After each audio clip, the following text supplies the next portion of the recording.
Hola, qué gusto estar aquí contigo para hoy contestar preguntas que muchos de ustedes han hecho de los que están participando en el devocional SER, que es subraya, entiende y responde. Y entiende es muy importante y preguntas, por lo tanto, son súper importantes. Y quiero animarte a hacer todas las preguntas que tengas. No existen preguntas tontas y no existen preguntas sin respuestas, aunque no necesariamente yo te pueda dar todas las respuestas, pero respuestas siempre hay. Muy bien, pues primero vamos a ver una pregunta de Cristina Cortés, que nos dice: hola, ¿el espíritu de muerte es el mismo que venció Jesús al resucitar? Y la respuesta es que Jesús venció la muerte en todas sus formas, la muerte física, la muerte espiritual, en todos los sentidos que la muerte es, Jesús la venció. Pero la muerte es más que un espíritu que anda por ahí. La muerte es el más grande enemigo de Dios. La Biblia habla de que Satanás tiene el imperio de la muerte y que al final, cuando todo haya terminado, la muerte misma será lanzada al infierno. Entonces, en nosotros esa muerte ya fue vencida. Aun si mi cuerpo muere, porque este cuerpo pues es de la creación caída, así que este cuerpo se va a ir deteriorando y un día va a morir, a menos que Cristo vuelva antes. Cuando este cuerpo se muera, yo no me muero, porque la muerte ya no tiene poder sobre mí y aún mi cuerpo mismo resucitará en el último día. Así que podemos celebrar porque la muerte ha sido vencida. Jessica Aguilar nos pregunta lo siguiente: ¿qué significa que Dios endureció el corazón de Faraón? Se puede leer esto en varios lugares en el libro de Éxodo. Tú tienes que entender que el ser humano, cuando Dios lo deja por sí solo, el ser humano caído siempre tenderá hacia el mal, siempre se inclinará hacia la rebelión, hacia la autosuficiencia.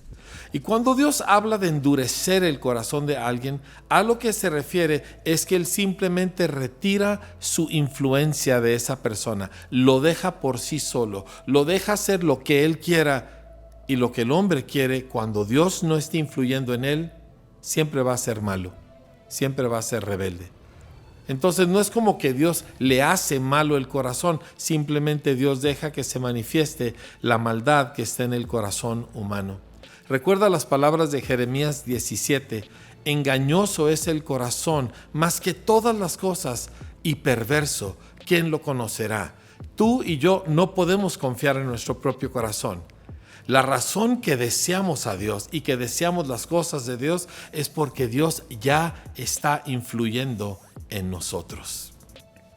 Una pregunta muy interesante la hace Gil Ocampo. Él dice lo siguiente: tengo una duda referente a Abraham. Dice, la Biblia dice que Abraham creyó y le fue contado por justicia, pero ¿en quién creyó? Porque la Biblia dice que somos hechos justos al creer en Cristo, en su muerte y su resurrección. Entonces, si Abraham creyó aún antes de que Cristo viniera y fue considerado justo, ¿significa que para muchos no era necesaria la muerte y resurrección de Cristo? Es una pregunta inteligente y te felicito por hacerla. Y vamos a ver lo que la Biblia nos dice al respecto. Recuerda que desde la caída de la raza humana, Dios hizo una promesa que apuntaba directamente a Cristo cuando le dijo a la mujer, o más bien a la serpiente: pondré enemistad entre la semilla de la mujer y la semilla tuya, y éste te herirá la cabeza, aunque tú le herirás el calcañar. Estaba hablando de Jesucristo. Toda la fe del pueblo de Dios, toda la fe que salva de los que vinieron antes de Cristo, era una fe que miraba hacia el futuro, hacia el día que Cristo viniera. Por esa razón Jesús dijo acerca de Abraham: Abraham vio mi día y se gozó. O sea, Abraham creyó en el que había de venir. Ahora, parte de lo que es muy interesante aquí es que Abraham tiene esta experiencia de creerle a Dios justo después de su encuentro con Jesús. Dices, ¿cuál encuentro con Jesús? cuando Melquisedec le salió al encuentro y lo bendijo. Melquisedec, nos dice el libro de Hebreos, no tiene principio de días ni fin de vida. Es una figura semejante al Hijo de Dios. Su nombre, el Rey de Justicia, Melquisedec, y el Rey de Salem, que significa Rey de Paz. ¿De quién estamos hablando? De Jesús, que en ese momento no vino en un cuerpo físico nacido de mujer, como lo haría después, sino que fue una especie de manifestación. Y fue después de eso que Abraham creyó a Dios de tal manera que le fue contado por justicia. La Escritura también nos dice en Hebreos, en el capítulo 11, que todos estos santos del Antiguo Testamento murieron viendo de lejos el día de Cristo.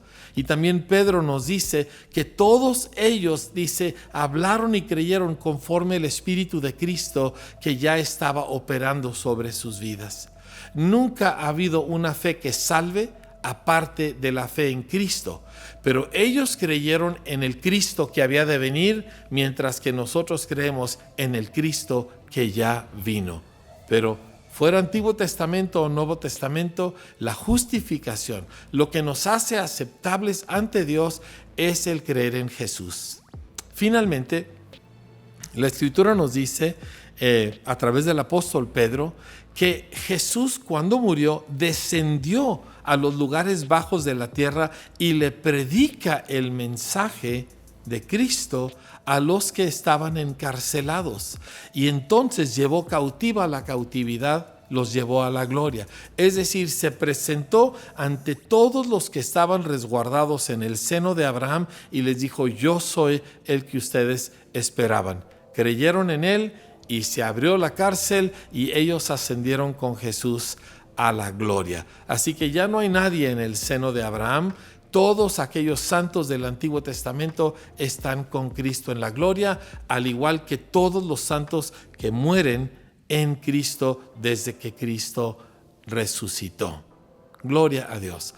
Así que también aquí vemos respondida la pregunta que nos hizo Artu Sánchez, que pregunta si Melquisedec es Jesús, y la respuesta es sí. Era Jesús en una manifestación breve que hizo en la tierra, precisamente para preparar el camino de su venida en cuerpo. Interesantemente, la Biblia dice en los Salmos que tú eres sacerdote para siempre según el orden de Melquisedec. Este Melquisedec es una figura misteriosa en el Antiguo Testamento, de la cual el libro de Hebreos nos habla mucho, pero básicamente estamos hablando de un presagio de Cristo entre nosotros. Es bueno que la Biblia esté llena de misterios que no entenderemos plenamente hasta que estemos con Él en la gloria, y habrá 2 que 3 que ni aún en la gloria entenderemos plenamente, pero si la Biblia se pudiera entender todo absolutamente y no hubiera misterio, entonces ya no sería el libro de Dios, porque ya cabría dentro de mi cerebrito.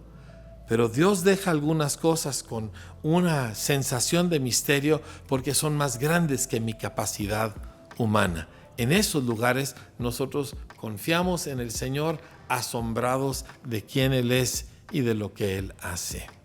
Jimena Alvidres nos pregunta: ¿por qué Dios crearía la fe? Una pregunta interesante, pero me da la impresión que, Jimena, estás creyendo, como muchas personas, que la fe es una especie de algo, una especie de energía, una especie de fuerza o algo por el estilo.